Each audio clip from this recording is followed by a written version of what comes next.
ஒரு முதலமைச்சர் நேரடியாக தர்மபுரிக்கு போறார், யாருக்கும் சொல்ல மாட்டேன்ட்டார். நேரா ஒரு போலீஸ் ஸ்டேஷன்ல போய் நின்று அந்த போலீஸ் ஸ்டேஷன்ல இருக்கக்கூடிய அந்த எஃப்ஐஆர் நோட்டை எடுத்து இந்த பர்டிகுலர் தேதியில ஒரு அம்மா உங்களுக்கு கம்ப்ளைண்ட் கொடுத்திருக்காங்களே, அந்த கம்ப்ளைண்ட் மீது ஏன் நடவடிக்கை எடுக்கலன்னு அந்த அரசு அந்த காவல்துறை அதிகாரியை கேட்டு அதுக்கான முடிவுகள் எடுத்துட்டு வந்திருக்கார். இது நடக்குமா? எங்கேயாவது நடக்குமா? ஒரு முதலமைச்சர் காலில் சக்கரத்தை கட்டி கொண்டு சுழண்டு கொண்டிருக்கிறார்.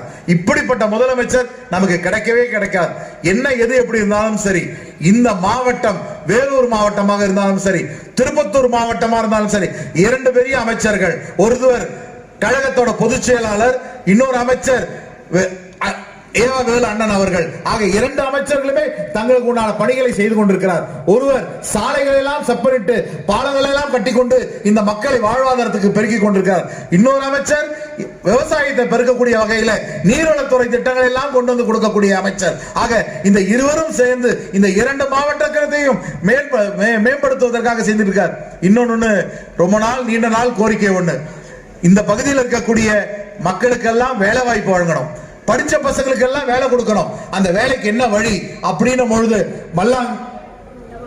மல்லகுண்டா பகுதியில் ஒரு சிப்காட் தொழிற்சாலையை கொண்டு வரணும்னு நீண்ட கால கோரிக்கை நானும் தேர்தல் பிரச்சாரத்தில் சொல்லியிருக்கேன். அந்த கோரிக்கை நிறைவேற்றக்கூடிய வகையில் நம்ம சிப்காட் துறை அமைச்சராக இருக்கக்கூடிய டிஆர்பி ராஜா அவரிடம் சொல்லி கண்டிப்பாக அந்த பகுதியில் வரணும்னு நாங்கெல்லாம் எத்தனை பேருமே கோரிக்கை வச்சோம். இன்னைக்கு அந்த பகுதியில் இருக்கக்கூடிய அந்த இடத்தை அளவு செய்து கண்டிப்பாக வெகு சீக்கிர நாட்களுக்குள்ளாகவே ஒரு சிப்காட் தொழிற்சாலை இந்த இடத்துக்கு கொண்டு வந்து இந்த பகுதியில் இருக்கக்கூடிய படித்த இளைஞர்களுக்கு வேலை வழங்கக்கூடிய நல்ல அற்புதமான திட்டத்தை கொண்டு வருவோம் என்று கூறி இந்த அற்புதமான நிகழ்ச்சியை ஏற்பாடு செய்திருக்கக்கூடிய அத்தனை அரசு அதிகாரிகளுக்கும் மீண்டும் ஒரு முறை எனக்கு முன்பு அமர்ந்திருக்கக்கூடிய அத்தனை வாக்காளர் பெருமக்களுக்கும் மீண்டும் மீண்டும் உங்கள் பாதங்களை தொட்டு நன்றியை தெரிவித்து விடைபெறுகிறேன். நன்றி உள்ள கதிரானந்த். நன்றி, வணக்கம்.